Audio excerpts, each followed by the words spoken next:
C'est bon. C'est bon. On y est. On le fait. Bonjour. J'ai peur de fou. Attendez, je le fais en t-shirt parce que sinon je vais pas y arriver. Voilà.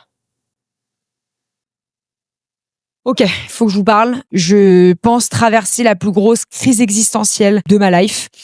Et en fait, je me suis dit, autant la vivre à plusieurs que toute seule, parce que toute seule, en fait, t'y arrives pas, tu patauges, tu fais du surplace là. En tout cas, t'as l'impression de faire du surplace dans ta vie. Donc, autant partager ce truc que je suis en train de vivre sur mon podcast, avec vous, tous ensemble. Ça se trouve, je vais dans le mur avec ces épisodes en solo. Ça se trouve, on va tous s'aider, tous ensemble, si vous partagez un peu le même ressenti que moi en ce moment. Voilà, j'ai envie qu'on parle de plein de trucs aujourd'hui. J'ai envie qu'on parle de ma crise existentielle, bien sûr, qui est liée à ce podcast dont le nom indique tellement de choses déjà de manière... c'est même plus du Lacan, là, c'est carrément... c'est carrément de la lucidité, hein, finalement, sur la vie. J'ai envie de vous parler de quand on a 32 ans, qu'on est complètement perdu dans la vie et que on a vécu tout un tas de crises. En fait, je vais vous dire, je ne vois plus de psy depuis quelques mois. Ok, quelques mois, genre un petit peu avant l'été. Et en fait, moi, je me viens de me rendre compte que si je ne vois pas de psy dans ma vie, ça va pas du tout en fait. Je peux pas avancer. Je perds complètement pied. Je deviens totalement déprimée. Et donc là, je vous parle dans un moment où je me suis bougé le cul de fou pour me motiver à faire quelque chose, même si peut-être que vous avez l'impression que je fais plein de trucs, etc. Là, je me suis vraiment motivée pour faire quelque chose de nouveau. Vous parler seul, c'est quelque chose de nouveau. Et sachez que je suis dans une période d'extrême déprime. Et que je pense que quand on est déprimé, qu'on a l'impression qu'on n'avance plus dans la vie, il faut faire quelque chose de nouveau, briser son quotidien, briser la mauvaise routine qui s'installe. Et ça fait depuis la rentrée que cette mauvaise routine s'installe. Et voilà, j'ai envie de faire quelque chose de nouveau. Et ce podcast en solo, enfin ces épisodes de podcast en solo, ils peuvent grave m'aider, peut-être aussi vous aider. Et en tout cas... n'hésitons pas dans les commentaires et dans tout ça sans parler, voilà, abonnez-vous, nanani, nanana. C'est vraiment genre dans les commentaires, si vous partagez la même chose, venez, on se fait un espace où on en parle en fait. Parce que juste, moi, j'en peux plus des discours de motivation sur Instagram. J'écoute ça tous les jours et ils reviennent beaucoup dans mon algorithme. Mais en fait, ça ne marche absolument pas, évidemment, bien sûr. Là, je recommence une nouvelle thérapie avec une autre psy. Et c'était une manière, évidemment, pour moi de briser, encore une fois, de faire quelque chose de nouveau et de briser cette espèce de moment où je me sens engluée dans le monde et que j'arrive pas à déployer mes ailes. J'ai l'impression que, vous savez, comme les animaux là qui sont dans des marées noires, il y a mes ailes qui n'arrivent pas du tout à se déployer. Je n'arrive pas du tout à voler.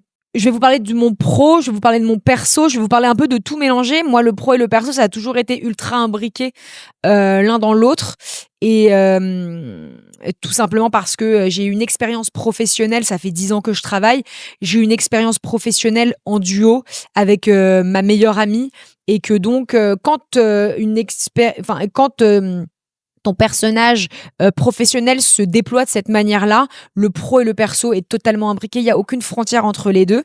Et donc, ça a tout son sens avec ce que je vais vous dire maintenant.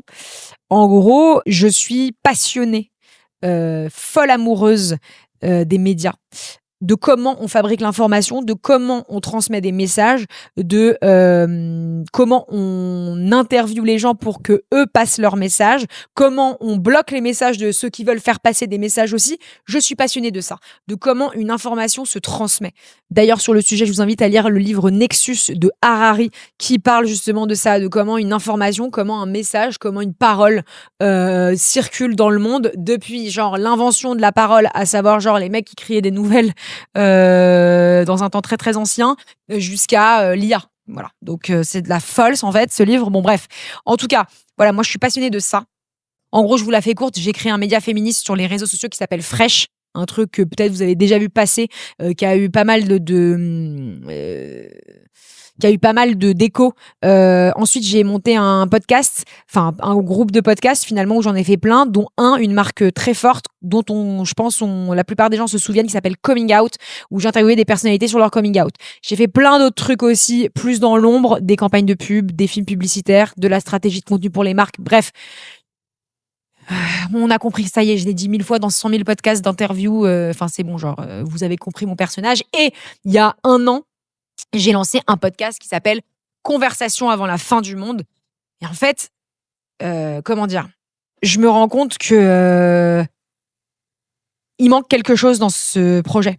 Il manque, en fait, il manque un truc. C'est on est sur un épisode égo trip, égocentrique maximal, hein, mais en fait, c'est que dans l'égo trip que les gens qui écoutent peuvent s'identifier aussi. Donc bon, à la fois, plongeons-y les pieds joints. En fait, je me suis rendu compte que dans ce projet, il manquait quelque chose, et ce quelque chose, c'est moi. C'est complètement bizarre de dire ça, mais en fait, j'ai quitté mon duo créatif et qui est mon duo créatif. Lacan est avec nous aujourd'hui. Qui suis-je? Voilà, c'est exactement ça. J'ai quitté mon duo créatif historique d'antan avec ma meilleure amie parce que je ressentais le besoin de m'exprimer par moi-même et de m'imposer seule sur dans le monde en fait, hein, tout simplement, hein, que ce soit dans le pro et dans le perso même carrément. Et en fait, j'ai remonté un projet professionnel assez dans l'urgence, qui s'appelle Conversation avant la fin du monde, assez dans l'urgence parce que j'avais besoin de faire quelque chose vite après cette rupture et de surtout, je l'ai monté quelque temps après la rupture, mais je veux dire, il fallait que je sorte quelque chose. Et pour moi, l'interview, c'est tellement naturel, c'est tellement ce que j'aime faire, c'est tellement ma passion en fait, que je n'ai fait que ça. Mais en réalité, le point de ce que je veux dire au global, dans la grande histoire que je veux raconter, c'est pas ça, en fait. C'est ça, mais à travers mon prisme. Et mon prisme, vous l'avez pas, vous le connaissez pas, parce que je parle pas de moi. Et j'ai eu un énorme blocage depuis 1 an et demi à parler de moi. Alors certes, je mets des petits réels sur Instagram parfois qui sont drôles, avec ma copine ou avec je sais pas qui. Enfin, parfois je fais des trucs comme ça. J'ai tenté un peu des expériences de faire... J'avais monté le plug, c'était le vlog en podcast où je racontais un peu des trucs, mais je crois qu'en fait, il me faut un temps comme ça, dans un environnement. Voilà, on est dans une grande salle, dans un grand studio, dans nos bureaux. En gros, j'ai des bureaux avec un groupe d'entrepreneurs. On est une quinzaine et on a peint carrément le fond qui est derrière nous en noir. Et c'est une salle, je vais vous la montrer après.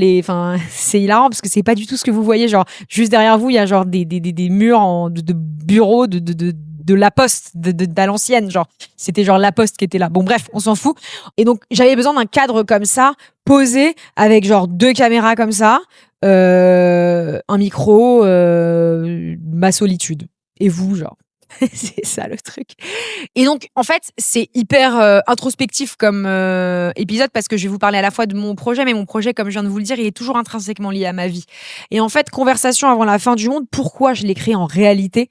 C'était donc, comme je viens de vous le dire, dans un moment d'urgence où j'avais besoin de sortir quelque chose, d'être visible, parce que j'avais trop peur de finalement tomber un peu dans l'oubli ou tomber dans l'ombre totalement après ma rupture après mes précédents projets. Et j'avais besoin de faire ça. Et comme j'adore l'interview, je me suis dit, vas-y, tu fais un podcast d'interview.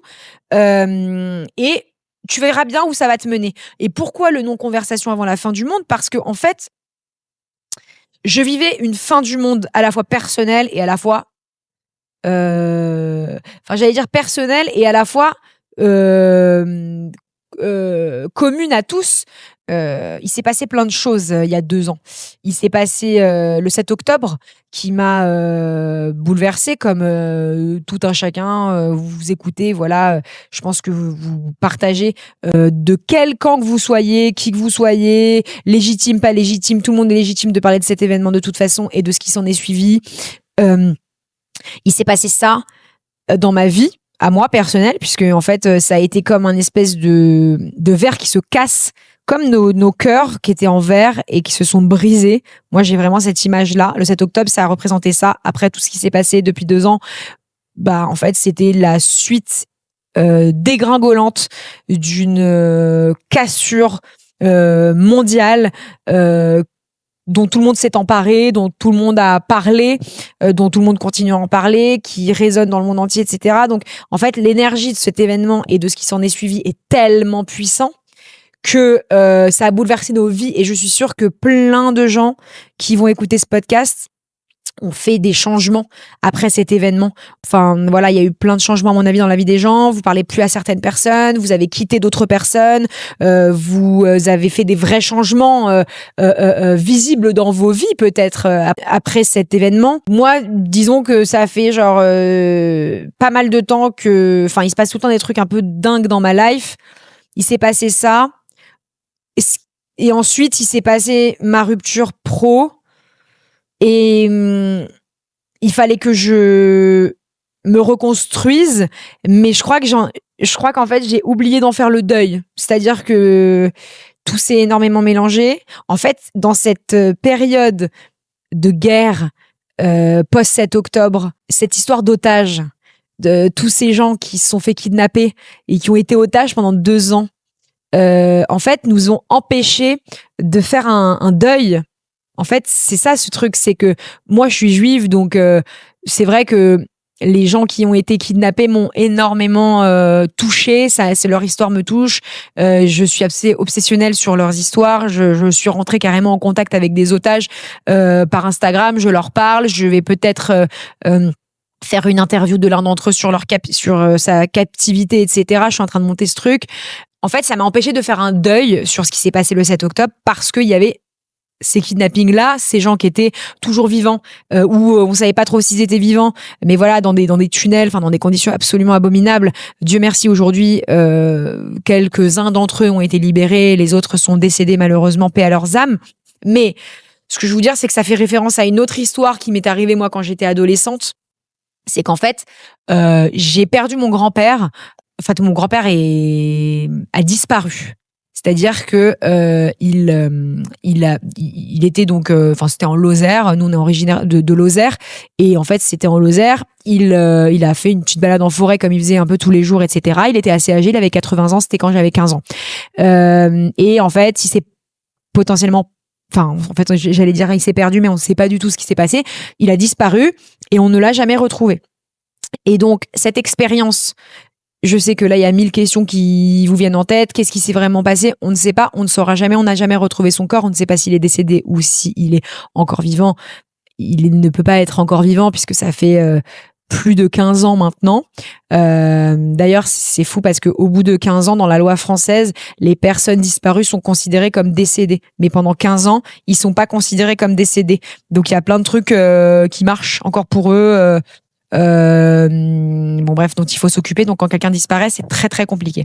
Mais en tout cas, ce que je veux dire, c'est que j'ai déjà vécu une expérience où le deuil est impossible parce que la personne, tu sais pas si elle est décédée ou vivante. Et donc, je n'avais pas du tout prévu de parler de ça, c'est fou, genre. Donc, ça a fait énormément écho, cette histoire d'otage, ces kidnappings, ça a fait beaucoup écho à cette histoire-là dans ma vie. Chacun a son rapport au truc, hein. C'est-à-dire que moi c'est ça, vous ça va être autre chose, mais j'ai pas du tout le syndrome du personnage principal en mode c'est ma guerre, c'est mon combat, c'est mon truc, pas du tout. Genre au contraire, j'en ai très peu parlé, j'ai pas posté de choses particulières sur les réseaux sociaux, j'avais un rapport qui était très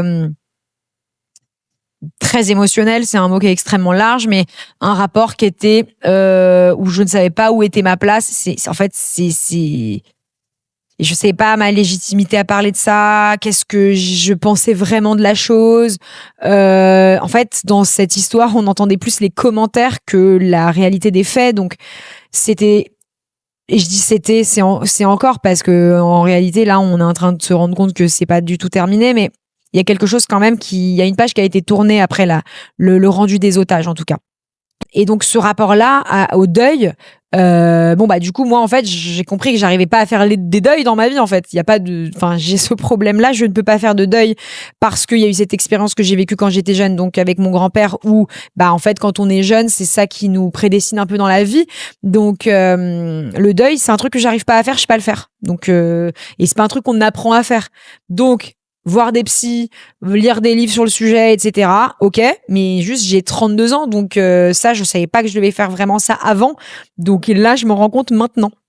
Et en fait, dans des événements qui sont plus minimes, qui peuvent être très importants aussi, mais qui sont plus minimes que ça, par exemple, notamment ma rupture professionnelle avec mon ex-associé, en fait, du coup, ou une rupture amoureuse, attention, hein, ça peut être une rupture amoureuse ou une rupture amicale. J'ai vécu les trois. J'ai vécu les trois ces dernières années, donc en fait, je peux carrément vous dire. Et en fait, le deuil, voilà, je sais pas le faire. Donc, il va falloir que je m'attelle à le faire. Et en tout cas, pour revenir au podcast et à ce projet et de pourquoi je le fais, pourquoi je l'ai fait, en fait, il fallait que je redessine un personnage, il fallait que je m'exprime vraiment par moi-même après cette rupture. Parce que quand on a l'habitude de toujours parler à deux, parler seul, ce qui était vraiment un gros enjeu pour moi, c'est un truc qu'on n'a pas l'habitude de faire parce qu'on est toujours en train de se reposer sur l'autre. Il y a toujours un ping-pong intellectuel hyper intéressant, hyper divertissant qui se passe. Quand on est seul, on est seul. Il y a personne là qui va m'aider à faire la blague quand je vais avoir le blanc. Et c'est pour ça qu'en fait, j'ai pas pris la parole depuis tout ce temps seule en fait. Et donc, faire parler les autres, c'était un moyen de m'exprimer moi-même. C'est toujours ce que j'ai fait. Quand j'ai créé Fresh, faire parler les femmes sur des sujets, c'était une manière de dire je suis une femme. Faire coming out, faire parler les personnalités sur leur coming out, c'était une manière de dire je suis lesbienne, je fais mon coming out aussi de manière assez publique. Là, il y a plus de doute. De manière plus personnelle, c'était évidemment un moyen de dire vraiment à mes parents que je l'étais. J'ai fait mon coming out quand j'avais 20 ans, mais comment dire, je suis un peu dans une famille où c'est un peu des concepts fumeux. L'orientation sexuelle, ça peut genre ne pas exister. Enfin, c'est un peu de la fumée comme ça. Donc en fait, c'était une manière de dire à mes parents. En fait, ça existe vraiment et j'existe vraiment dans le monde à travers cette identité-là. Donc, va falloir se bouger le cul pour en fait accueillir ce truc. Encore une fois, faire un coming out à ses parents, c'est donner un coming out à faire à ses parents. Les parents doivent aussi faire leur coming out à leur entourage. Voilà, ma fille est lesbienne. Bon, bref, c'est facile, pas facile, j'en sais rien. Ça en fait, ça ne nous regarde pas, ça les regarde eux, mais bref. Et donc, conversation avant la fin du monde, c'est quoi? Qu'est-ce que c'était? Qu'est-ce que je voulais dire au monde, en fait? Je sais pas. Je sais pas, en fait. Enfin, si, je sais. J'ai envie de parler du monde. En fait, si, bien sûr, je sais. Il s'est passé le 7 octobre. Et en fait, au lieu de faire un projet qui se serait appelé 7 octobre et de parler que de ça, parce que j'avais envie de parler que de ça, j'ai parlé de tout sauf de ça. Et j'ai fait des épisodes d'actualité pour essayer de comprendre le monde et d'essayer de comprendre pourquoi il s'était passé ça. C'est très très philosophique et large ce que je vous dis, hein. Évidemment que quand je fais une interview de Julien Clerc, on va pas parler de ça, mais c'est une manière de parler du monde, parler de ce qui se passe, parler de l'actualité, parler de choses que les gens produisent pour s'exprimer. Et en fait, le monde n'est que des gens qui s'expriment en réalité. Et donc j'ai fait de l'interview. D'abord parce que j'adorais ça. Enfin, j'adore ça. J'aime ça. Quand je suis en interview, je suis au top 50 de ma vie. C'est-à-dire que waouh, c'est ouf. Mais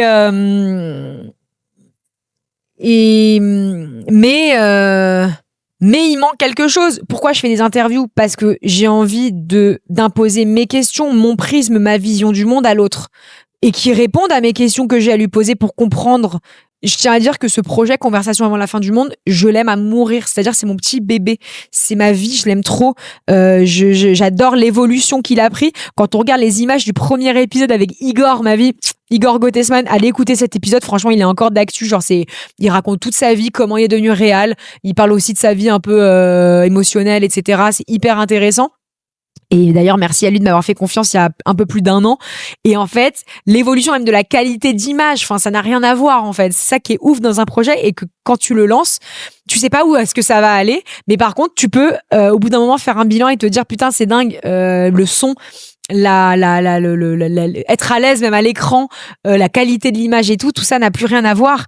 Et même si je chéris ces épisodes que j'ai fait avec 3 iPhones que je mettais comme ça sur et bien sûr des trépieds d'iPhone genre et j'avais quand même j'ai pris une vidéaste quand même pour m'aider, elle s'appelle Loreana, elle est exceptionnelle, elle m'avait aidé sur les premiers épisodes et donc je mettais 3 trépieds comme ça avec 3 iPhones d'ailleurs et Loreana me prêtait un de ses iPhones et j'avais genre un ancien iPhone de mon père et mon iPhone, voilà, et c'était ça, et j'avais pris du iCloud à balle. Et en gros, et voilà, mon matériel de podcast, de micro, ça c'est toujours le même depuis toujours pour le coup. Et voilà. Et après, il y a eu voilà tous ces épisodes du début, Lisa Azuelos, Igor Gottesman, Marc Lévy. Il y a eu trop de gens trop cool. Et en fait, ça fait, je crois qu'il y en a eu une 40aine d'épisodes depuis 1 an et c'est énorme et c'est trop bien. Et je suis trop contente de ce projet et je ne vais pas du tout arrêter de faire des interviews parce que j'adore ça, déjà d'une. Et je trouve que même le fait de chercher des gens à interviewer, c'est une hygiène de vie, c'est un truc qui est dans mon quotidien aujourd'hui et que j'adore. Mais voilà, il faut que je rajoute quand même de la personnalité parce que j'ai quand même des trucs à raconter moi, et même en fait le fait de parler à une caméra dans un micro et de parler à haute voix et d'essayer de m'exprimer pour le plus grand nombre, c'est un travail très thérapeutique qui peut en aider plus d'un. Voilà. Donc ça, voilà, vous pouvez l'écouter vraiment dans les prochains épisodes comme ça, vous pouvez les écouter dans les transports, que vous faites la vaisselle, quand vous vous douchez. C'est sympa d'avoir un petit fond sonore quand même d'une meuf psychotique qui raconte ses névroses en fait finalement. Donc voilà. C'est bien déjà d'avoir dit tout ça, non? Mais j'ai plein de trucs à dire. Attends, j'avais noté des trucs. Ouais, et en fait, Conversation avant la fin du monde, c'est aussi une manière d'essayer de raconter, en fait, les crises. Attends, c'était quoi la phrase que j'avais écrite? Putain, c'est Sarah qui me l'a donnée, je crois que ça va être mon nouveau slogan de podcast. C'est le regard que les gens ont sur les crises qu'on traverse. C'est génial. Super. Parce qu'en fait, Conversation avant la fin du monde, oui, voilà, c'est ça que je voulais dire. C'est quoi? Il y a quoi? C'est quoi le concept? En fait, il y a un truc qui manque aussi, c'est la fin du monde. Enfin, juste genre, on ne comprend pas la fin du monde dans le podcast, genre, même si c'est trop cool, c'est un podcast d'interview, etc. Mais la fin du monde, elle est où? En fait, il faut que je pose des questions aux invités sur la fin du monde. Sur genre, est-ce qu'ils pensent que c'est la fin du monde? Sur, est-ce que, enfin, voilà, sur les crises qu'on traverse, exactement. Et donc je vais essayer de mettre plus de ça dans le podcast parce que j'ai l'impression que la fin du monde, en réalité, c'est tous les jours.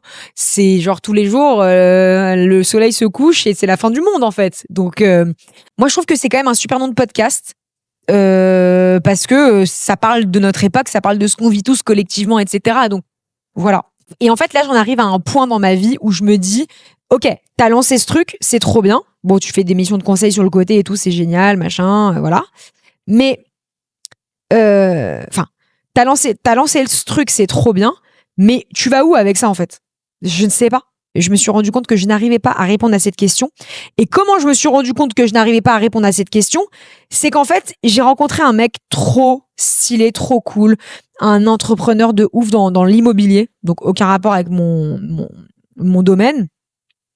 Et on a vibé de ouf et on est devenu BF et genre on a déjeuné ensemble et en fait on est resté 4 heures au déj et à la fin il était 17h, on était en mode genre on est hystérique de rester aussi longtemps, bref, et il m'a dit écoute, un mec il est blindé aux as, il est trop stylé, il est brillantissime, etc.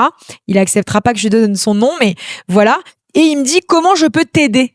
Mais attendez, le mec, c'est moi qui me l'ai rencontré toute seule. Hein. C'est personne qui m'a aidé à le rencontrer, etc.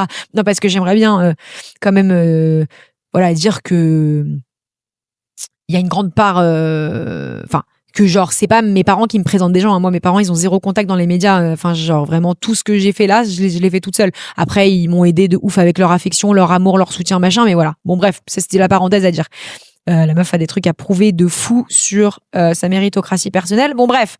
Et donc je rencontre ce mec et tout, on reste 4 heures au déj et il me dit donc comment je peux t'aider. Le mec, il pèse dans le game, si vous voyez ce que je veux dire. Et je savais pas quoi répondre. Moi, Julia, la plus grosse bullshiteuse, entrepreneuse, bullshit, qui surfe sur cette mascarade de l'entrepreneuse à succès depuis tant d'années, tu ne sais pas répondre à cette question. Et ben, je me suis dit, oh, putain, en réalité, ça peut être bon signe. Ça veut dire que tu quittes un peu ce personnage qui, en réalité, n'est pas vraiment toi. Moi, mon rêve, c'est pas de gagner des millions d'euros, en fait. J'ai compris. Alors que je pensais que c'était ça mon rêve, mais c'est mon rêve, mais c'est pas vraiment mon rêve. Moi, mon rêve, en fait, je vais vous parler de mon rêve, après je reviens à pourquoi j'arrivais pas à répondre à cette question. En fait, je vais vous dire mon rêve. J'ai compris ce que c'est mon rêve. Mon rêve, en fait, mon rêve, c'est d'écrire une série sur une meuf. Ça, c'est mon rêve à long terme. Hein. C'est-à-dire que c'est un truc que j'aimerais faire vraiment très, très fort. En fait, j'aimerais écrire une série un peu à la Girls, un peu à la Sex and the City, un peu à la The L Word, un peu à la Bref 2, moi, que j'ai adoré de fou. En fait, et d'ailleurs, Bref 2 m'a donné tellement de motivation aussi. Pour moi, c'est un chef-d'œuvre. Le personnage principal de ce truc, c'est une meuf avec ses copines. On suit en fait la vie d'un groupe de copines avec un personnage principal qui est central évidemment et qui est une meuf de 30 ans perdue lesbienne. Voilà. C'est ça mon rêve. Voilà, je veux faire ça moi, en fait. Mais pour y arriver, j'ai jamais fait de cinéma, jamais écrit d'histoire, jamais écrit de fiction. J'ai écrit un livre, mais enfin j'ai écrit la préface déjà de ce livre, qui était les retranscriptions de notre podcast Coming Out, qui était absolument génial. Mais je veux dire, j'ai pas écrit de fiction encore, alors que c'est mon rêve. J'ai 32 ans, genre le temps presse. Enfin, tu vois. Après, si je peux vous dire ce que Lisa Azuelos m'a dit dans le podcast. Dans un des épisodes de Conversation avant la fin du monde, j'ai invité Lisa Azuelos, la réalisatrice, et elle m'a dit, meuf, enfin, en fait, moi, comme Tu es belle, elle l'a fait à 40 ans, en fait. Donc, on se calme, d'accord? Voilà, enfin, tranquille, genre. On arrête de se mettre la pression comme des folles. À la fois, il y a aussi Léna Situation qui nous dit à toutes, bouchez-vous le cul! Et moi, je suis en mode, je sais pas, j'aime les deux, donc j'ai envie de suivre les conseils des deux, mais. Donc, voilà, donc mon rêve c'est d'écrire cette série, c'est d'avoir cette série, mais je veux pas faire du cinéma dans ma vie, je veux juste faire ce truc, tu vois ou pas? C'est genre ce projet-là, c'est ça que je veux faire. Et je veux pas faire genre des films de science-fiction, je veux faire ça. Mais même si je fais que ça, et si je fais que ça toute ma vie, parce que genre juste c'est des saisons en plus qui s'ajoutent à ce projet-là, qui est le seul projet, genre. Bref, c'est mon rêve à long terme. Et donc, pour arriver à ce rêve, il faut quand même que je me mette à écrire des trucs. Parce que, enfin, tu vois, faut que j'écrive des choses. Parce que c'est moi qui vais écrire ce truc, c'est pas quelqu'un d'autre qui va l'écrire. Donc, en fait, j'écris un livre, là, en ce moment. Je sais pas du tout ce que ça va donner. J'écris un livre, voilà. J'écris un livre. En fait, j'ai été approchée par une maison d'édition qui est adorable, qui s'appelle Le Duc, que j'embrasse très fort. Et qui m'ont dit, et qui m'a dit, raconte un truc, on voit si on te publie. Et qui fait ça? J'adore. Et donc, j'étais en mode, ok, vas-y, grave, tu sais quoi, tu fais pas ta série là, ton rêve, tu le fais pas. Donc en fait, tu vas faire un truc qui va te mener à ton rêve. Et ça, c'est une bonne manière de te mener à ton rêve parce que tu vas écrire un truc personnel. En fait, au début, ils voulaient que j'écrive un truc, je crois, sur l'événement. J'ai été victime d'antisémitisme l'année dernière. Genre, j'étais jury dans un festival de cinéma LGBT et il y a genre des gens du jury qui ont voulu me faire virer du festival parce que, en fait, on était en pleine guerre, plein 7 octobre, guerre post-7 octobre et que, bref, ils aimaient pas ma gueule, quoi, si vous voyez ce que je veux dire. Et donc, c'était suite à cet événement-là qu'ils sont venus me voir un peu après. Et en fait, ils pensaient que j'allais écrire un truc par rapport à ça, mais pas du tout. Genre, pas du tout. J'ai tellement de trucs à te dire d'autres que ça. Moi, la victimisation, c'est pas du tout mon délire. Je m'en bats les couilles. Donc, en fait, c'est plus... si, j'écris sur ça. Je peux pas dire que j'écris pas sur ça. J'écris sur ça parce qu'en fait, j'écris sur mon coming out, en fait. Tout simplement. Donc, mon coming out m'a mené à être jurée dans ce festival puisque c'est un truc de LGBTQIA+. Donc voilà, mais si vous voulez, j'écris en fait la grande histoire, quoi. Et en fait, à chaque fois, pendant coming out, un peu après, on me demandait toujours, genre pourquoi tu fais pas un épisode solo où tu racontes ton coming out, comme les épisodes que tu faisais de coming out, genre. Et j'étais en mode non, je sais pas, j'ai trop honte et tout. Et bien en fait là, je suis en train de raconter ça, mais genre la grosse histoire, le grand truc, enfin la grosse vision que j'ai sur le sujet. Voilà. Je sais pas si ça va voir le jour. Hein, je vous dis ça, je suis en train de le faire. Ça se trouve, ça va même pas voir le jour. J'en sais rien. Peut-être ça va voir le jour quand même. Parce que je mets beaucoup de temps à faire ce truc. C'est très dur. Oh là là, c'est dur. Écrire, mais en fait, les artistes, genre qui écrivent des trucs, c'est des gens qui aiment la torture, enfin de se flageller en fait, je pense, parce que c'est genre je souffre à chaque instant. Mais bon, faut le faire parce que de toute façon je sais rien faire d'autre, donc voilà, on va le faire. Ou en tout cas, j'ai rien envie de faire d'autre. C'est surtout ça, parce que je sais faire plein d'autres trucs, mais voilà. Et donc mon rêve, voilà, on en revient toujours à ce rêve. Moi, je pense que si on n'a pas de rêve, c'est relou. Hein. Faut avoir un rêve, hein. Même si c'est un rêve détente. Les rêves détente, c'est bien aussi. Moi, j'ai un rêve pas détente du tout. Mais voilà, c'est pas grave. Et donc, pour atteindre ce rêve, je me dis, voilà, si j'écris ce livre, imaginons que c'est bien. C'est la série en fait. On va écrire un scénario à partir de ça. Comme ça va, tu vois, ça va être le début de tout en fait. Donc, je fais ça. Et aussi, enfin en fait je vous fais le rêve mais à l'envers, comme ça on arrive après là maintenant tout de suite sur ce canapé, donc c'est pas mal et ça arrive dans 2 secondes. Après je vais vous laisser tranquille, hein. Ça va être quand même la fin de ce podcast au bout d'un moment parce que ça peut être très long cette affaire et je peux parler comme ça pendant des heures. Et donc, pour que ce rêve, ce livre se réalise, il faut bien quand même que je mange, que je gagne ma vie et que je construise cette histoire et que je vive cette histoire et que je vive aussi ma passion qui est de raconter des histoires et donc de raconter des histoires à travers des interviews. Donc, j'ai fait conversation avant la fin du monde, voilà. Mais là, je me rends compte qu'il manque quelque chose et que c'est moi et que je suis en train de vous le raconter. Donc en fait, petit à petit, il va plus rien manquer en fait dans cette espèce de puzzle géant qui est ma vie. Je kifferais trop que ce podcast ou ce format vous plaise. Si ça vous plaît, dites que ça vous plaît dans les commentaires. Si ça vous plaît pas, ne dites rien. Juste passez votre chemin et ne revenez pas. Mais ceux qui kiffent, revenez de fou par contre. Mais ceux qui veulent pas revenir, je vais essayer quand même d'en faire d'autres qui vont vous plaire. Comme ça, voilà. Je vais essayer de vous convaincre en fait. Mais voilà. À tous mes gens en crise là, mes criseux. Bah, on est ensemble. Qu'est-ce que vous voulez que je vous dise ? C'est dur, hein. On vit dans un monde quand même assez dur, mais la vie peut être très belle si on fait un truc qu'on kiffe faire dans notre quotidien. Un truc. Il y a un truc de bien dans votre vie. Mettez-y un peu plus de temps. Voilà. Un peu plus de temps. Un tout petit peu plus de temps. Entre tous les trucs que vous avez à faire, mettez un peu plus de temps dans ce que vous kiffez vraiment faire. Petit à petit, moi je dis, vas-y, un pas. Chaque jour, un truc qui te rapproche de ton rêve. Voilà. Et ben moi, mon rêve, ce podcast, ça me rapproche de mon rêve. Voilà. Donc merci de m'avoir écouté, les amis. Et on se retrouve très vite pour un épisode en solo, le prochain. Voilà. Je vous embrasse tous très fort. J'ai adoré ce moment. Franchement, j'en mets.